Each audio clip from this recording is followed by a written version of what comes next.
I began the meeting by making this statement, which I think needs to be made to the nation. You know, I just said it all the same, right?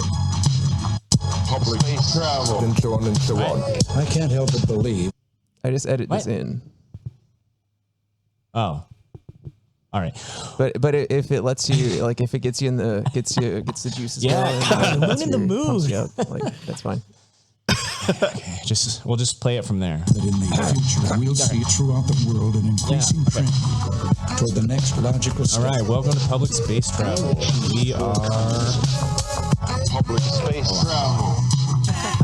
Public space travel. And so on and so on. Welcome to Public Space Travel. We are a podcast dedicated to social, political, critique, comedy, and education from an anti-hierarchy and anti-oppression perspective.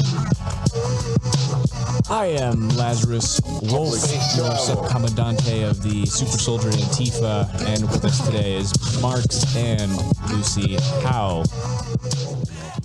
Hello.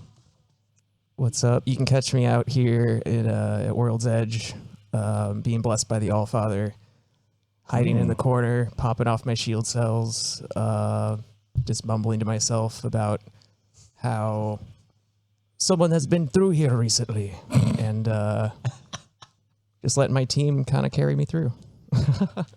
I haven't been able to get blessed by the All-Father yet. What level do I get access to that?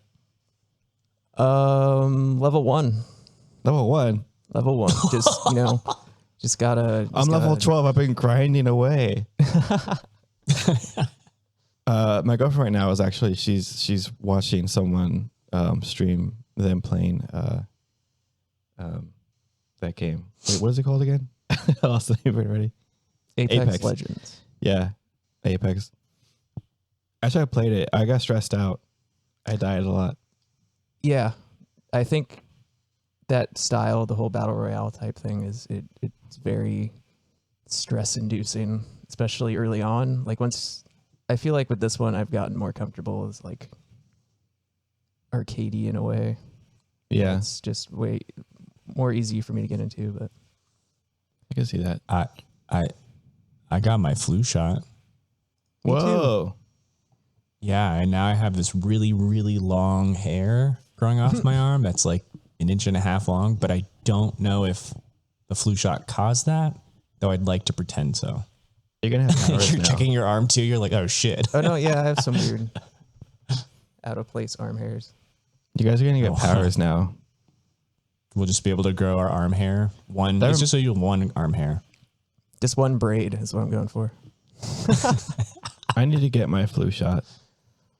I try to remember actually, because I think with the flu shot, like it's like a lot of like adults will be like, I don't need a flu shot. I don't remember the last time I got the flu, but it's not like for you. It's like for people who don't have as strong immunities, right? Right. Like that herd immunity thing where you help others by getting it. Well, yeah, because like especially with children, like I was thinking about that because there was someone that works in my building who was like really like worried because their child was sick for like 10 days with like a fever, and the doctor said that they think it was from them interacting with like other students or something. Oh wow!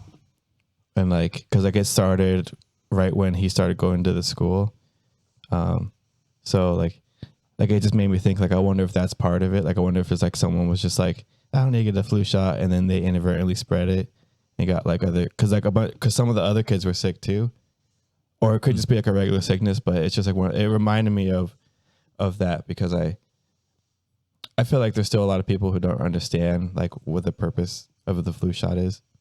Mm-hmm. So this is kind of like a PSA, I guess. PSA, PST. It's a PST, PSA. Oh yeah, that's it. Oh, we got to get a sting for that. We do. We really do. That's an even better reason for everybody else, and I guess the audience we just lost, to become a small yet very important monthly patron pledge solidarity with us for only $5 a month at patreon.com/publicspacetravel. I don't know about you all, but myself and Luci and Marks, we are all lovers of coffee, and we are, I guess, as you would say, caffeines. And so your monthly subscription allows one of us, well, I guess all of us, a cup of coffee, cup of Joe. Why has it got to be Joe? I don't know, cup of Java, whatever. And we can all take a couple sips from it and feel hyphy for like 10 minutes. So please support us. For only $5 a month at patreon.com/PublicSpaceTravel. We'll give you a sweet shout out on the show, and we got some sweet things coming down the tube. The more Joes that give up their cheddar, the more Joes we can make cups out of. There it is. Words of wisdom. We don't put ads in this show. We have the whole thing running. There's no 30-minute span of time where we're advertising the same product that you've heard before in every other podcast, but yet you still have to sit through 15 minutes of this podcast, listen to it again, even though you paid the premium service to the platform that you're listening to it on. We don't do that. So can you please just give me a cup of coffee? Before we jump into today's show, just real quick, how's everybody doing? Doing pretty good this Sunday. It's survived another week of racism in America. That's pretty great. Oh, that's good. The survival part, that's good. Playing maybe too many hours of ESO, but when you have the opportunity to stop a racist plot in a city where counselors are planning to reinstigate slavery into their systems, and you get to thwart all those efforts and kill a couple of baddies along the way. I mean, that's a pretty good day. That's true. What's that famous Ice Cube quote? Didn't have to bust out the AK. Today was a good day. Well, I did have to bust out the AK though. Like, let's be clear about that. There is a trail of bodies that I left behind, but slavery is not going to be a thing anymore for now. So, I got better gear overall. I think it's a win-win. That ties great into video games and tech. So today's show is going to be about tech and video games in relation to capitalism. This is still going off of one of our patron supporters, David, posed a really great question about capitalism and why it is or isn't the best economic system, but also posed some interesting questions regarding video games and technology. So we want to explore kind of a general sense of this today.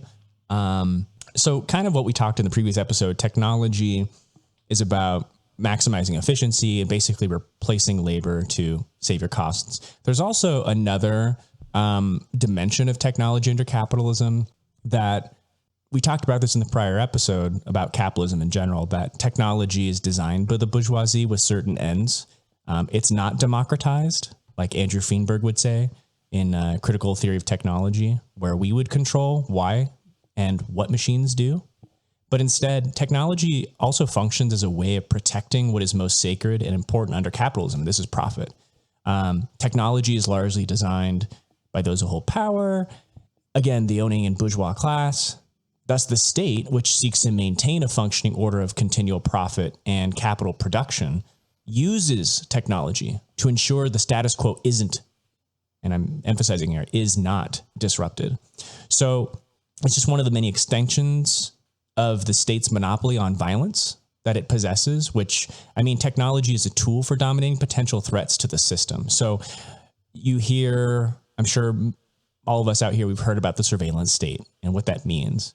And really, it's the ever increasing amount of accumulation of data of our personal and private lives, our public and private lives. And so the constant observing mechanisms being everywhere, it's really technology that protects the system.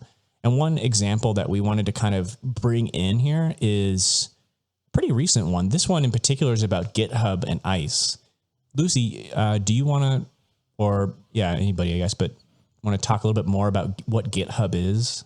So GitHub is, it's a software service where various companies and projects can host their code base up on GitHub using version control, and basically, can share access to their what they call repositories, and share access to that, so anybody from anywhere in the world can work and contribute to the project.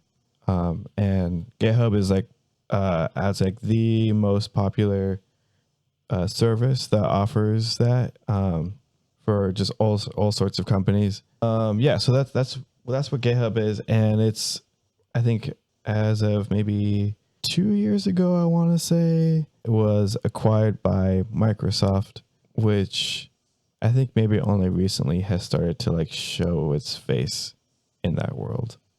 And so the thing is that GitHub, rather recently, I think maybe in the first week of October, it was revealed that GitHub was renewing a $200,000 contract with ICE, and that it was just going to go through with this. They put out a statement saying that they didn't agree with what ICE was doing, nor what in general this administration has been doing in regards to immigration and various other policies. However, it's also not in their interest as a company to decide who gets access to their products, that they feel like if they were to not take this contract and not allow ICE to work and use their product, that there would be stifling some type of free speech or innovation, something like that. It would be sort of, I guess, draconian in their eyes for them to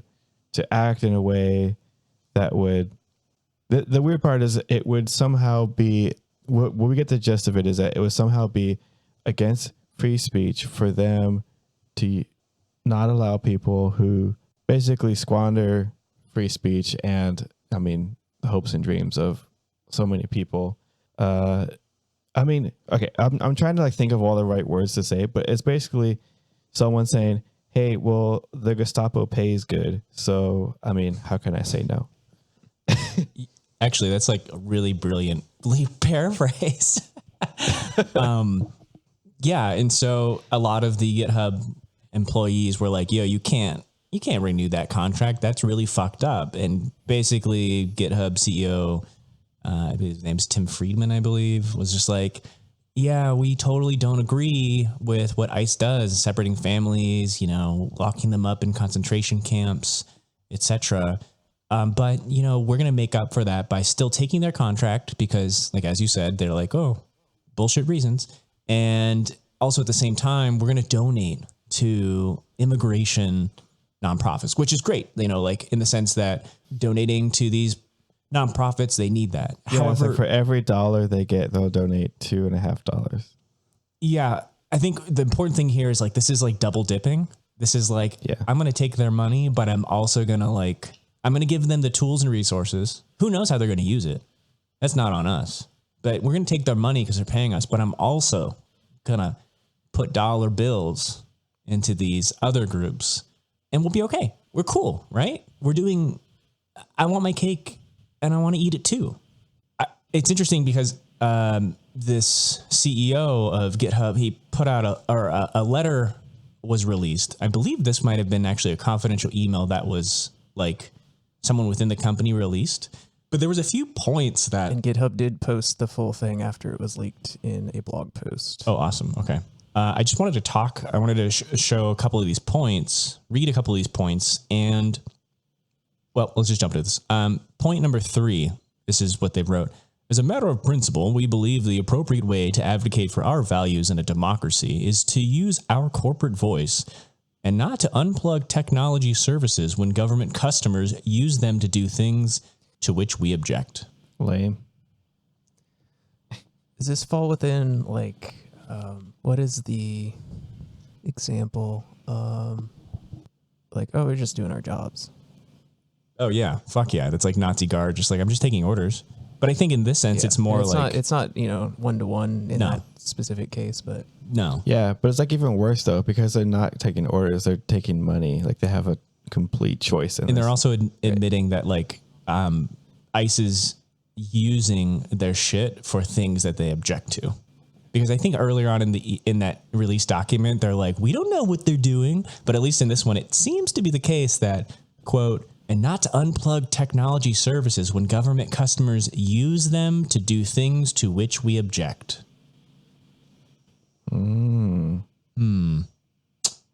think you kind of slipped up there, GitHub. Like, whoops, I guess they do use it to detain, separate, and imprison. Whoops. All right, point number... No, because there are other parts. There are other parts of the organization. Oh. Yeah. It's something they say. It's like, it's a big organization. They do a lot of stuff. Oh, yeah. Yeah, that's right. Yeah, they also fight against human trafficking and drug enforcement shit. And it's like, man, you were just like you're just like scrounging the ground for anything right now to cover your ass. Fuck you. I've seen so many people online with that argument and like for saying like why GitHub is allowed to do this. And it's like you are just straight up eating the boot at that point. Nom, nom, nom, nom. Fourth delicious boot. Fourth principle, this is GitHub again. Quote, we believe that this principled approach will also be impactful as a matter of pragmatism. Attempting to cancel a purchase will not convince the current administration to alter immigration policy. Other actions, such as public advocacy, supporting lawsuits, meaningful philanthropy, and leveraging the vast resources of Microsoft, will have the greatest likelihood of affecting public policy. Our voice is heard better by policymakers when we have a seat at the table. They're not going to change anything if you just let them. If you give them the tools and just like. Yeah, exactly. I know, like, if they didn't give them the tools, like, because the tool is it's so useful for, I mean, I don't know what they're using it for exactly, but like GitHub is so useful for so many things. And if you don't have access to GitHub, like it screws over even the smallest projects to not be able to have access to that. So yes, you could affect something. All right. And here's my, here's my favorite point. This is the fifth point. Just as Microsoft for more than 3 decades has licensed Microsoft Word without demanding to know what customers use it to write, we believe it would be wrong for GitHub to demand that software developers tell us what they are using our tools to do.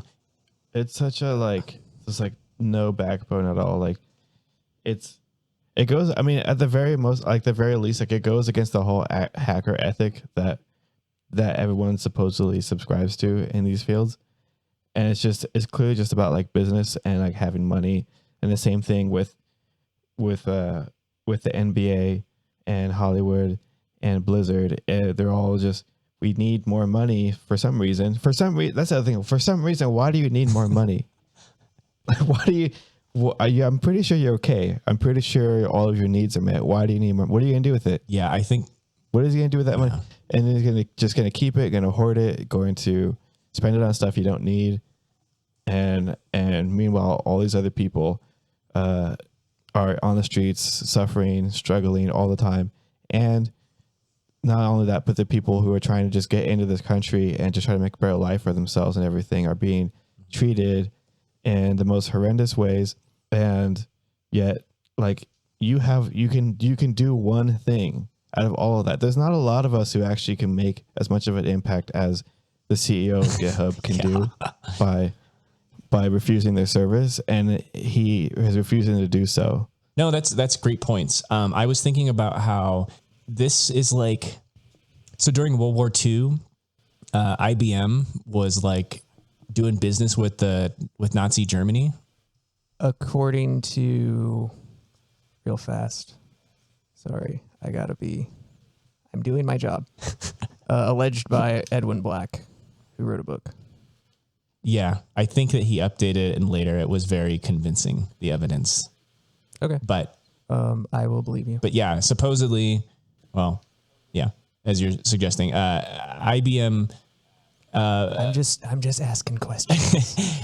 Basically, IBM designed the machines to keep track of the data of the various prisoners in the concentration camps. And they were named after the founder, Herman Hollerith, specifically the punch cards. And these punch cards and the machines, like it was very like tailored and custom to basically the environment that it was utilized in. So that means that IBM people had to come out and like program it and also teach like Nazis like how to use it. So for example, like various prisoner types were reduced to IBM numbers, with 3 signifying homosexual, 9 for antisocial, and 12 for gypsy. So like they're specifically like tailored to, you know, Nazi Germany's needs through like this IBM American company. But it just kind of seems like GitHub is like in a certain way, like still doing this whole like, well, on the one hand, we're saying we don't know how they use their services, but on the other hand, we know how they use their services. And I could totally imagine that IBM might have used that similar logic to be like, well, yeah, we don't agree with it. And the dude gave back some metal that Nazi Germany like gave them because, you know, they were really appreciative of having a machine to help better kill people, which is fucking terrible. But at the same time, like, it seems like that's still that same logic of, well, you don't agree, but we need your money. Yeah, it's pretty much exactly that. But yeah. But you don't need the money. That's the thing. You don't need the money. You need a soul. You need a heart. I think they even say that it was like, I think they specifically said that this particular contract is like not really significant financially for them. Why don't they get rid of it? And, you know, and then they pay what 2 times, yeah, or whatever it was, to charity to like kind of counter it. But it's like, why are you? Does that really cancel it out though? Like allowing it to begin with, especially if it's like, if you're not doing it for the money because you're like, oh, this doesn't really matter to us as far as like in the financial sense. Yeah. Like, I'm just wondering, how do you juggle that? What are you getting out of it then? Yeah. How do you juggle that versus like, look, it's not economically significant for us, but I want you to know that ICE does other things than just kidnap and imprison people into concentration camps. So we're going to keep the contract. I think we're doing the right thing here. Yeah. But I disagree. So in the email I found, it says, quote, the revenue from this purchase is less than $200,000 and not financially material for our company. Then why don't they just fucking be like, cancel subscription? Exactly.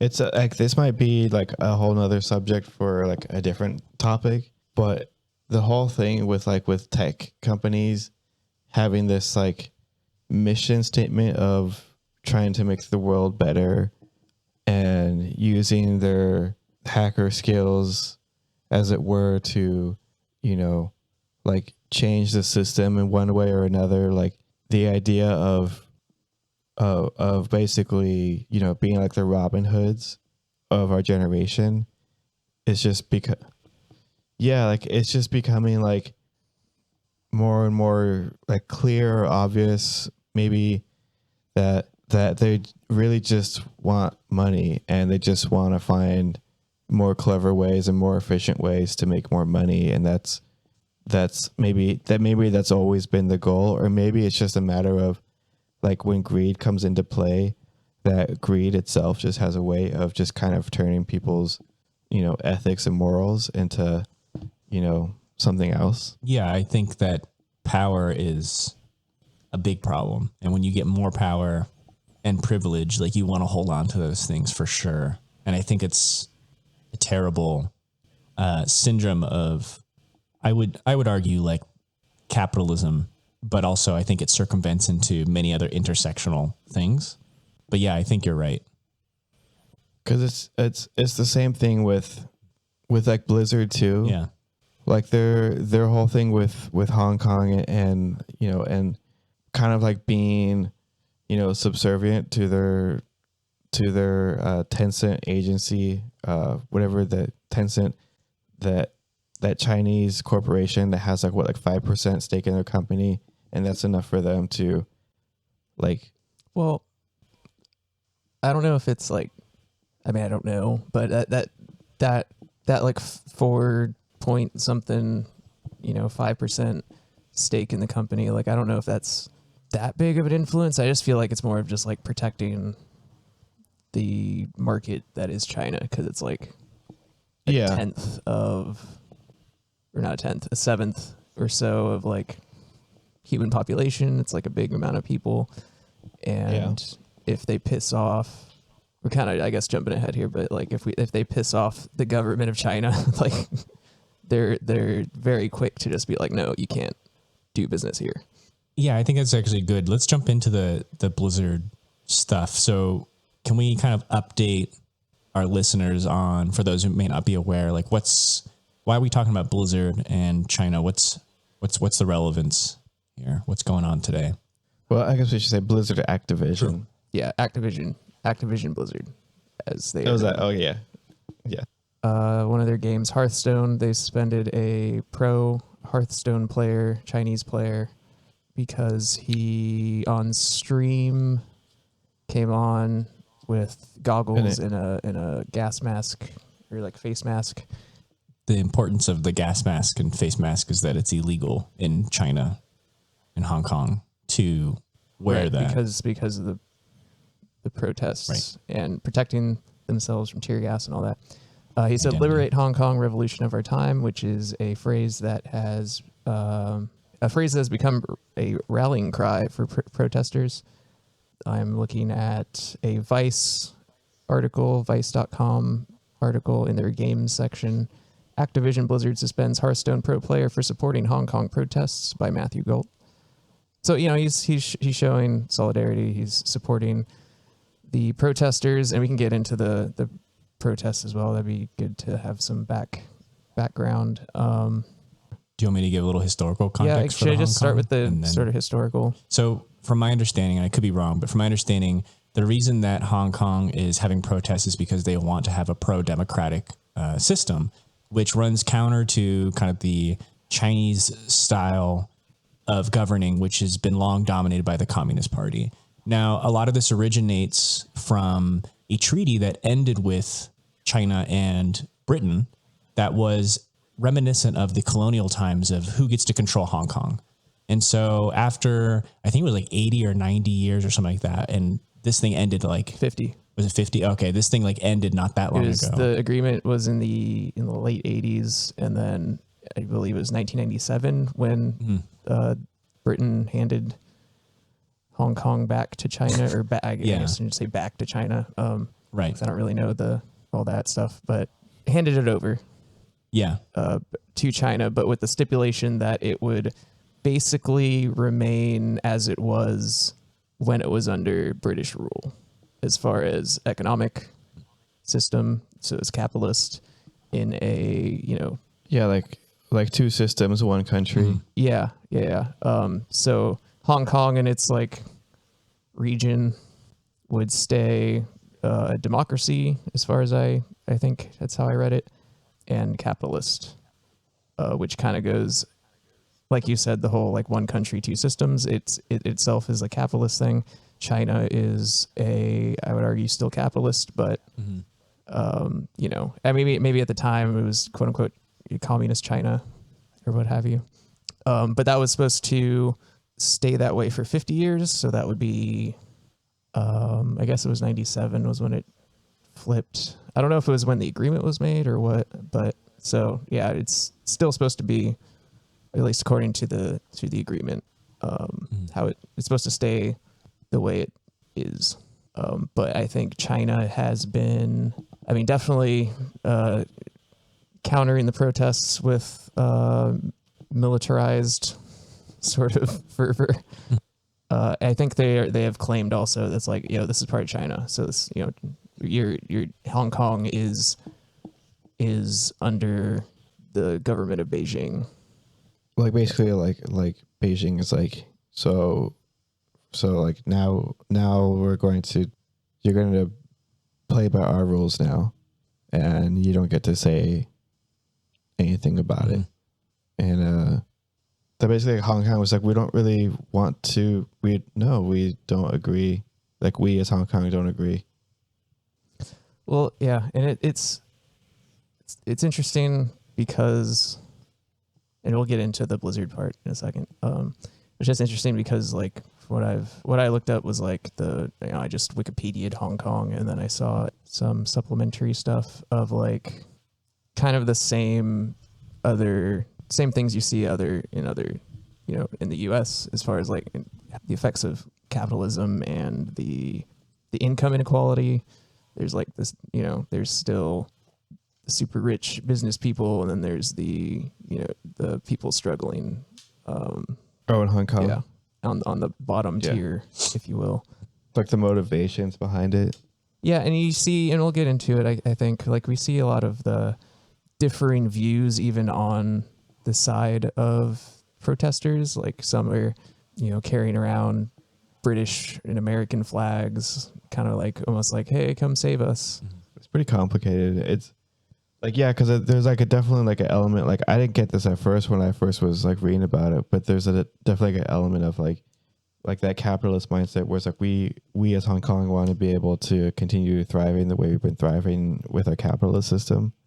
It's not really about, it's about being able to maintain like their economy almost like, or in some ways, like if they want to maintain their economy more than actually, they're not out there protesting for, the equal treatment of everyone that lives in Hong Kong and, like the betterment of them in terms of like spreading the wealth and all that kind of stuff. Like it's just about, we want to be able to continue to operate the way we've been operating because it's been really good for us.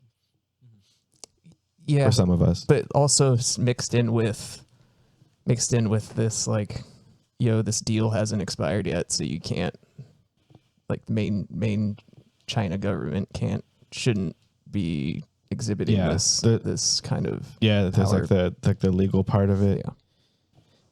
Yeah. But anyway, let's move to the Blizzard part. Yeah, so it was during a post-match interview during the Hearthstone Asia Pacific Grandmaster Tournament. The player Blitz Chung, as he goes by.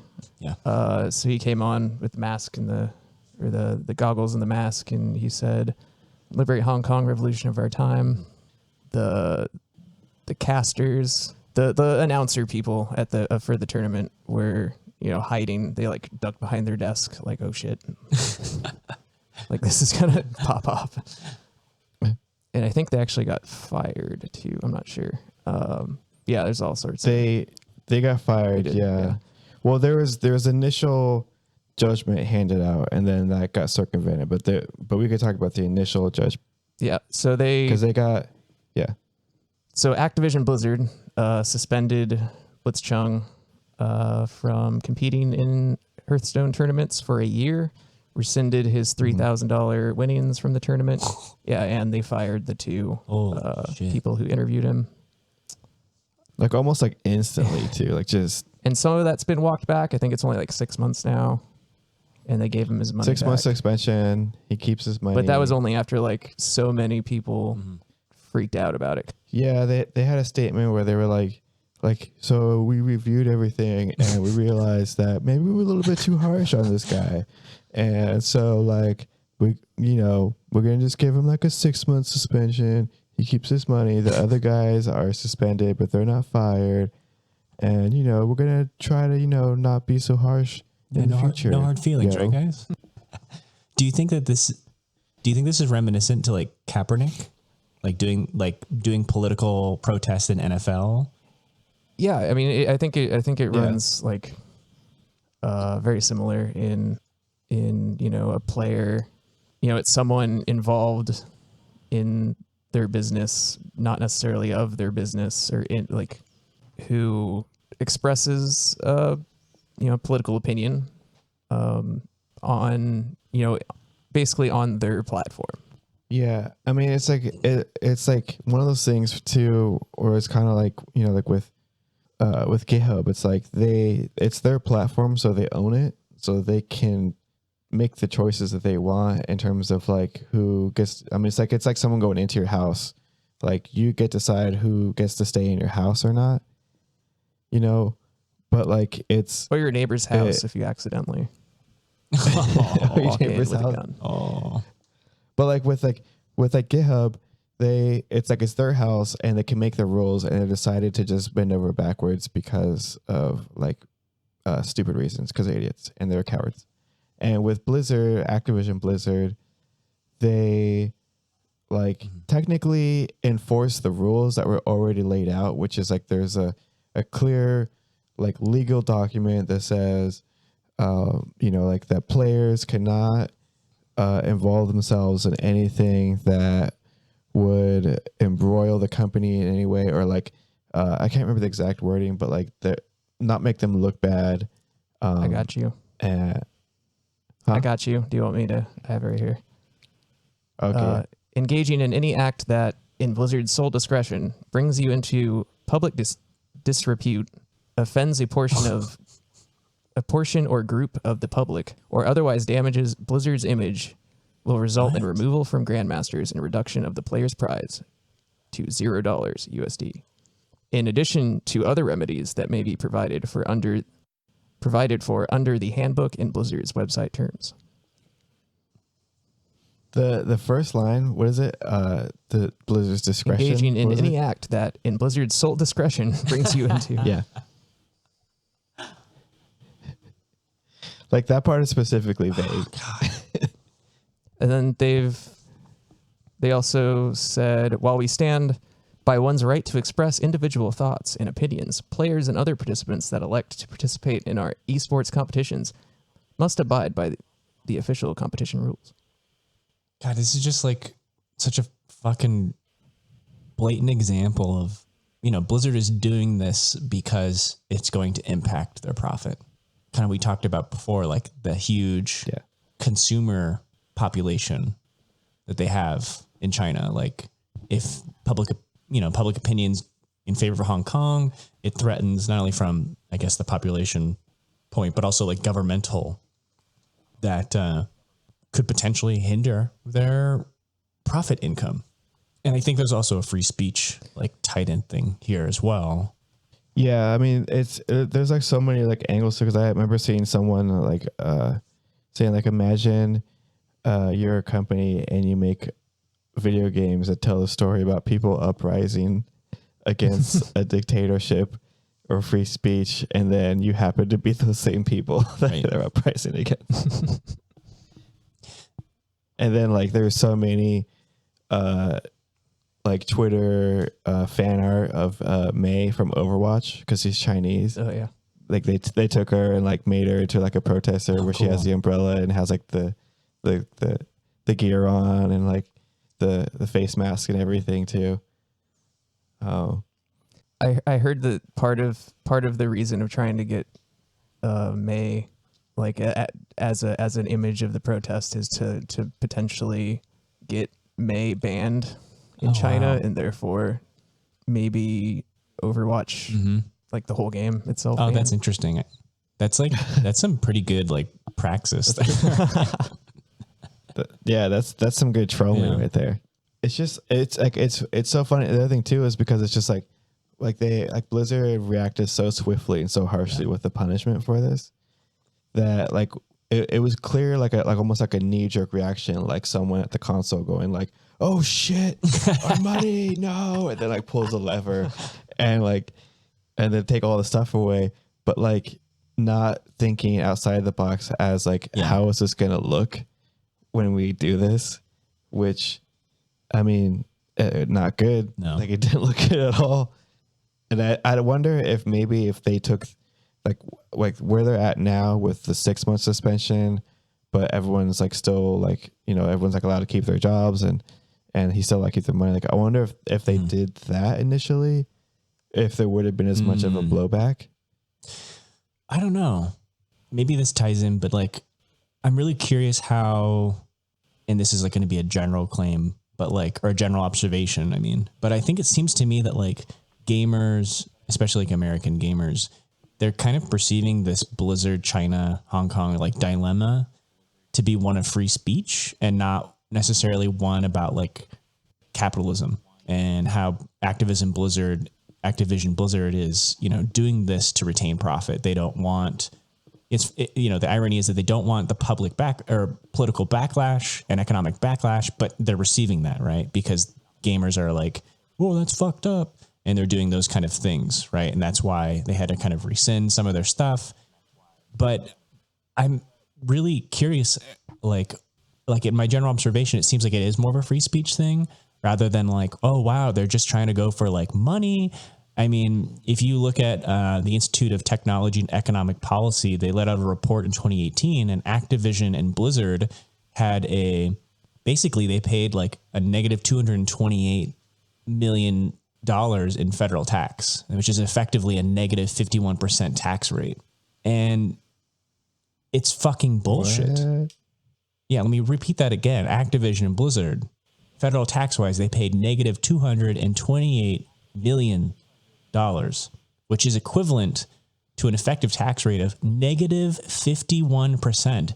And the reason that this happens, and this is according to the Institute of Technology and Economic Policy, the reason that this happens is that for decades, profitable Fortune 500 companies have manipulated the tax system to avoid paying even a dime in tax of billions of dollars in U.S. profit. And this Institute of Technology and Economic Policy report provides the first comprehensive look at how corporate tax changes under the 2017 Tax Cuts and Jobs Act affect the scale of corporate tax avoidance.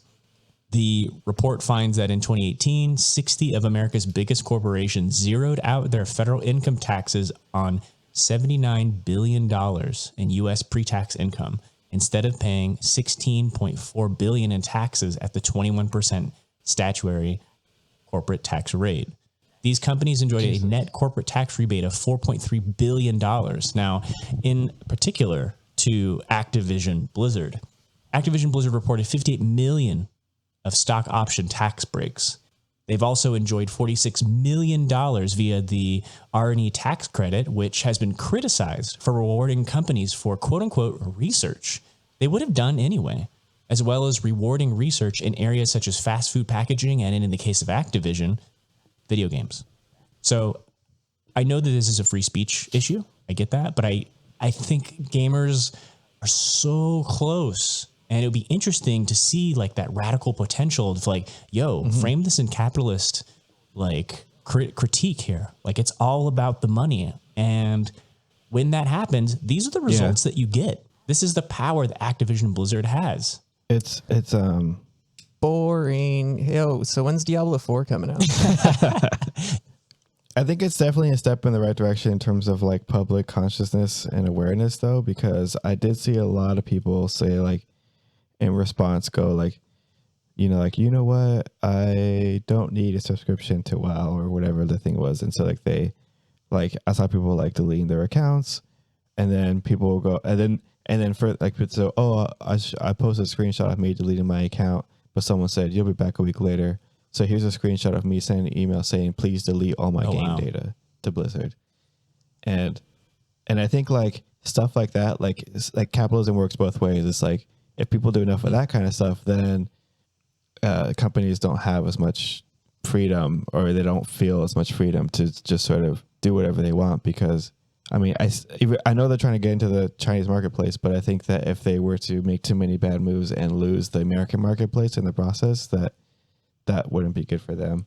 Yeah, so they're in a balancing act. And the intention, sorry to interrupt, but the end goal is profit though, right? Oh, yeah. So they have to like find the path of least resistance, maximum profit. Exactly. Does that make, I don't know.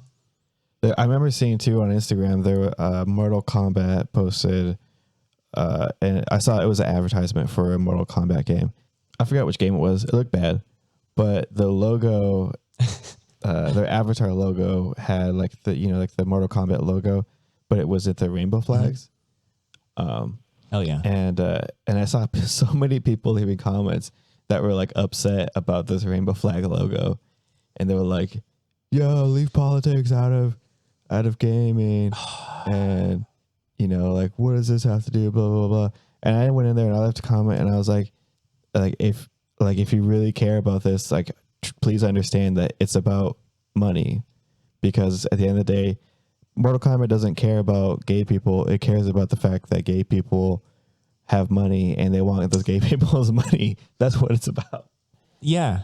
No, you're right. You're right. So like during Pride Month, like, of course, like this, I'll speak for all of us. Like we all are in favor of LGBTQA community, and I'm more in favor of the plus. Oh yeah. I'm sorry. LGBTQA plus, like community, obviously. However, I do think there is an interesting observation that we can make about the way that corporations exploit those communities, specifically during Pride Month, where you have like Listerine that has a rainbow on it.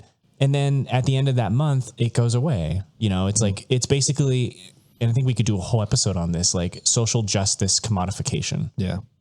Yeah, that's definitely a whole topic on its own. Like, because they're dipping their toe into like that, into that group, that consumer base. But at the same time, like they have so much power that like you'll still have like a reaction from people who are, quote, anti-SJW that like, well, we'll just either stop making it or you can burn your Nikes that you bought, like those kind of bullshit things that. Yeah. In this capitalist society, companies have this attitude of like, yeah, I'll support your cause for money or visibility. Both. I mean, I guess when it comes down to it, right? It's. Yeah. It's interesting because another kind of dimension here is that Activision Blizzard is, among other big businesses, corporations, and so forth, they're hierarchical. They're a private run business. Workers don't have like a cooperative organization and power. There is a video game company. It's an independent studio called Motion Twin. And the developer of the Castlevania-inspired roguelike Dead Cells. But they're cooperative. I'm pretty sure it's like 10 people, and everybody has equal say and power and so forth in the company. And, they're successful in doing what they do. And at the same time, they're minimizing kind of the exploitation that comes with that hierarchical pyramid-like process where the CEO, it's vampire taking of the profit upwards. But instead, everybody's like in this cooperative organization is in a democratic way. Like, I don't know, I guess maybe it's a pipe dream, but the day that like Blizzard gamers and so forth are just like, the punishment for your ways, Blizzard, is for you to become a cooperative. The CEO steps down, like obviously I don't think it's going to happen, but no, it would be interesting to have Nintendo become a co-op. Well, then they'd have to, because it's part of Activision, it would be the largest, like the entire Activision gargantuan would have to restructure. Yeah. I'm okay with that. No, yeah, that'd be great, but can I read, because it's part of this? I think we should focus or, raise up the voice of Chung. So he told an esports website, Chung told an esports website, Inven Global, he says, as you know, there are serious protests in my country now. My call on stream was just another form of participation of the protests that I wish to grab more attention. I put so much effort in that social movement in the past few months that I sometimes couldn't focus on preparing my Grandmaster's match. I know what my action on stream means. It could cause me a lot of trouble, even my personal safety in real life, but I think it's my duty to say something about the issue. And I don't know, I just thought it would be good to positive thing to put that out there since there is strife going on. Yeah. And since we focused a bit more on Blizzard, I thought we could highlight the give the spotlight to Chung here. Yeah. Absolutely. That Chung is a hero because I think he's also like, for some reason has gained he was able to gain support from the American gaming audience, and I feel like that's actually kind of hard to do because like I said with the Mortal Kombat thing, it's like they're so anti-politics, like so apathetic a lot of times, and like wanting to vigilantly remain sort of like apathetic to ideals and any kind of like politics going on in the world. But somehow a lot of gamers, like I think the most united I've seen gamers actually do something and make comments in the right direction was because of Blitz Chung. I don't know. It's kind of nice to see that, and to maybe like you're saying, like their gamers are so close, and I think they're just gonna get closer because I think a lot of this stuff is just gonna keep happening. Yeah, and I think there's an irony in some of what you said in terms of like gamers don't want to be like political, especially like, and I think what that means is like if it threatens the cis heteronormative like dominant discourse. So an example of like a rainbow flag for Mortal Kombat, like that's like, don't do that, don't be political. But then when it's like something that I think is more compatible with an American mindset of like free speech being threatened, which is a right, you know? Yeah. Then they're like, oh yeah. No, we got to defend that. So you just kind of have to like, it's interesting that it feeds into like an American narrative. Yeah. And more therefore is convenient. more welcomed. Yeah. Yeah, it's an easier pill to swallow, but I think the thing that I kind of like look forward to it is this like realization of the fact that you can't get away from politics. Like everything is politics. Everything is political. Nothing exists in a vacuum. And I think that I hope that this situation kind of like brings that to light a little bit more with a lot of these people. Mm-hmm. That like they're like, oh, okay, well, in this case, you know, I'm hopeful, I guess, some people will kind of like realize that like, oh, like in this case, politics is sort of useful and a good thing, and I'm not against it. And then maybe they'll like take another look and go, you know, maybe it makes sense that other thing exists too, or because it's hard to argue like if you sit around and you're like in strong support of Blitzchung and a free speech in this way, and you're willing to, you know, delete your WoW subscription and do all this kind of stuff, and someone says, okay, that's really good. Now, what about, you know, what about more black female characters in video games? And it's like, well, I don't want to do that. And like, well, wait, how come there's a difference here? And then maybe there's like more opportunity to have the actual conversation and not have so much pushback. Like maybe like we're still in the beginning stages of the conversation, but I've never been like more excited, I think, for like the idea of I don't know, like a more united, more progressive gaming culture. Yeah, absolutely. I think that's very much so needed. I think you made excellent points, and I think it kind of shows the need to not, as you kind of said, not put things in a vacuum and then kind of assume and go and work from there, because everything is relational. Yeah. And I think we always need to consider like the history, the socioeconomic history context there.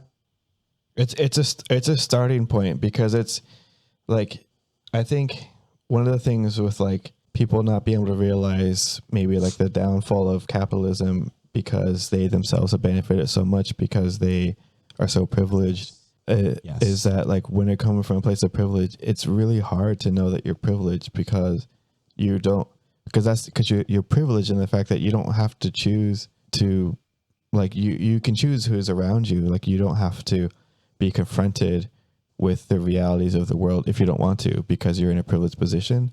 And I think it's really hard because when people, like we kind of talked about this before in like the whiteness episode, but when you're confronted with this, like the ideas that like kind of like make your world sort of shatter, like of course you're going to push back against that. But like with stuff like this, I think, because I think the thing is like with gamers, they usually like the pretty intelligent group of people. I don't think it's a lack of intelligence that they're not able to understand some of these issues. I think it's just sometimes you can be so intelligent that you can rationalize your own argument for yourself and not, you know, you can kind of like develop a very strong bias towards your opinion. I think there's a word for that. Yeah. And I think it's coupled with like being a little naive of the larger social context. Yeah. As well. Because I think it's easy for somebody who, you know, I'm just throwing a hypothetical, but somebody who's like middle class and white and, you know, obviously coming from that background of privilege to not be able to relate and understand and have that empathy for positions that aren't the same. Because I think there's an internalizing of like making the assumption of the similarity that anybody can work hard and come to the position they're at. Or what do you mean racism existed? What do you mean sexism exists today? Like, that takes a lot of relational thinking and experience and context. Mm-hmm. And like kind of, sorry, I didn't mean to cut you off, but like what you're saying, like being open-minded to being incorrect instead of hyper-rationalizing your own belief because that's what you think and feel and therefore it's right. Yeah. I just, at the end of the day, I think I'm just kind of hopeful that this is like an entryway into a broader conversation with a lot of people that hopefully sheds more light. And it's kind of weird that a lot of these corporations, they're almost like showing their cards a little bit more, I feel like, lately. And I just kind of like, I mean, I'm curious to see how it's all going to play out.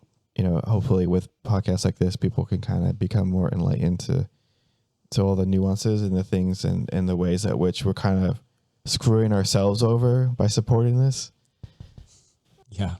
I think maybe this might be a good time to end this episode in preparation for the next one, because we still have more to talk about. I don't remember if we have any more stuff to go over. Yeah, I think I really liked a lot of the points that you had said. I think to just kind of tie in a couple things, we'll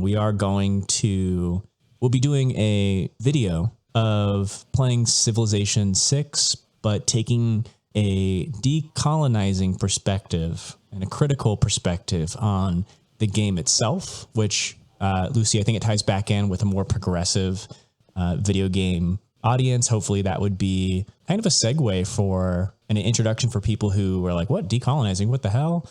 But there's really problematic things about that game. And we'll kind of talk about that while we play through.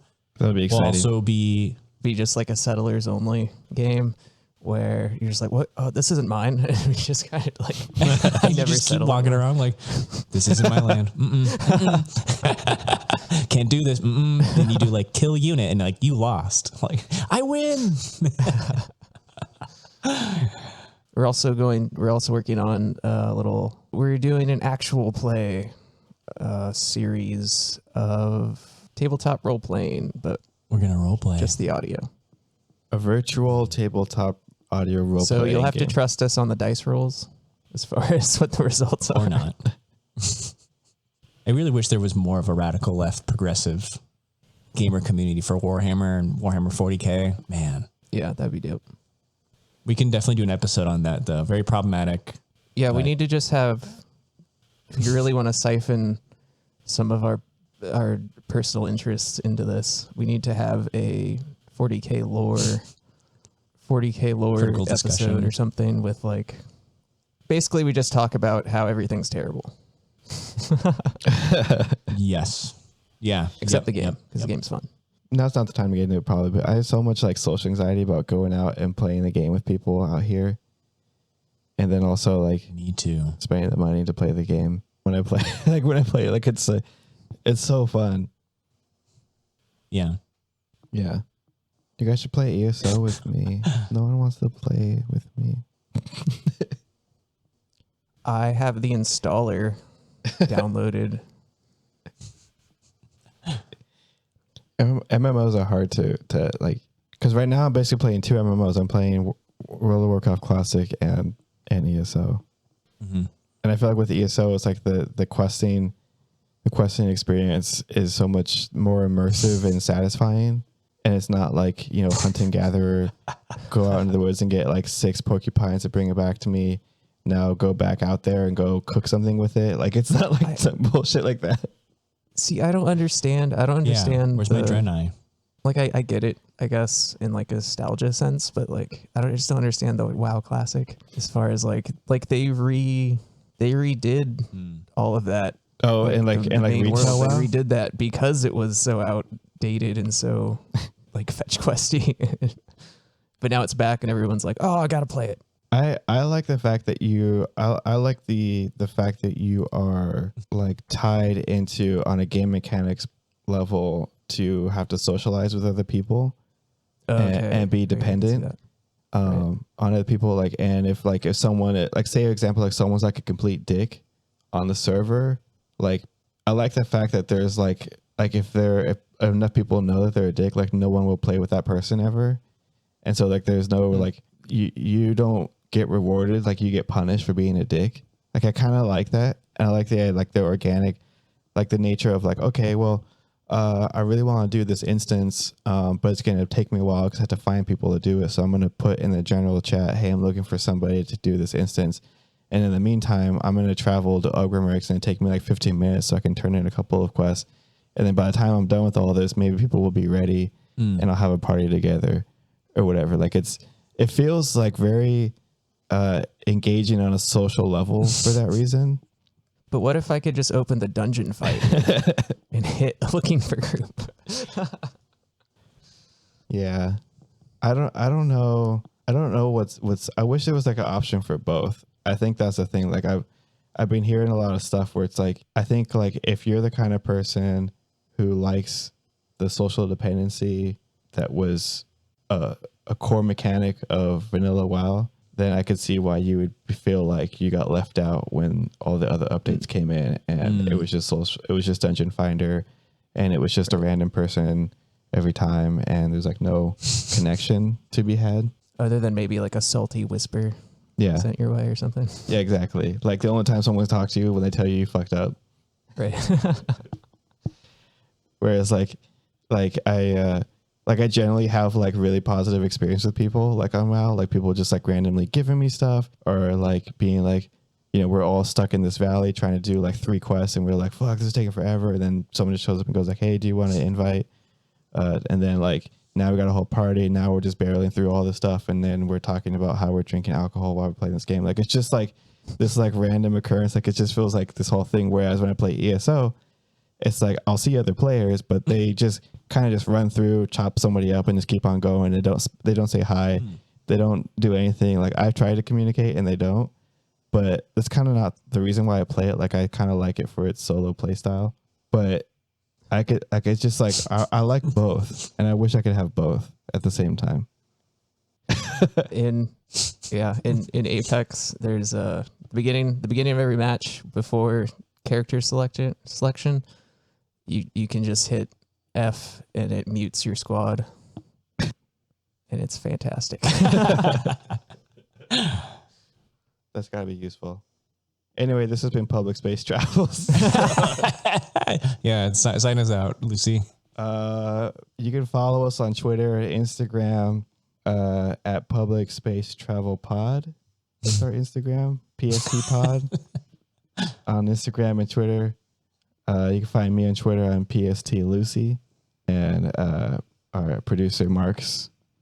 Find me at PST in the shadows. Lazarus Wolf. Oh, I'm at PST Lazarus. Putting out that heat content for you guys everywhere we can. Fire. Doing our best to make your timelines and your daily commutes more manageable and easier. And if we had, a more well-funded coffee fund, we'd be more caffeinated and then more productive. Ooh, we are caffeines. We need more caffeine. Will podcast for caffeine. Oh, shit. I need a coffee mug that says that. Let's do it. Holy shit. Okay, thanks for listening, everybody. We hope you enjoy this, and we really, looking forward to putting more stuff out for you guys. I think this might have been like a little bit of a longer one, but hopefully it's, it was fun to listen to, and you guys got a lot out of it. Like, please, if anything, email us. Lazarus, what's our email again? It's publicspacetravel@gmail.com. And our voicemail is 208-502-1406. Yeah, so if you guys could just reach out to us if you have any questions, comments, concerns. Or we good really insults. would like to hear from you guys and get more feedback and any questions. Like, even if you want to troll on us, like, that's also fine. That'd be cool. We can take it. We can't, but Share we this can with your pretend. friends. Share this with your friends. When you go on that long road trip with somebody, just force them to listen to this. That's a really good way to help spread the cause and show them that you love them. Christmas is coming up soon, so that'd be a really great time to do that. And yeah, we'll see you guys soon. Bye. Bye. Bye. Public space travel. Don't worry, buddy. You're doing fine. Public space travel.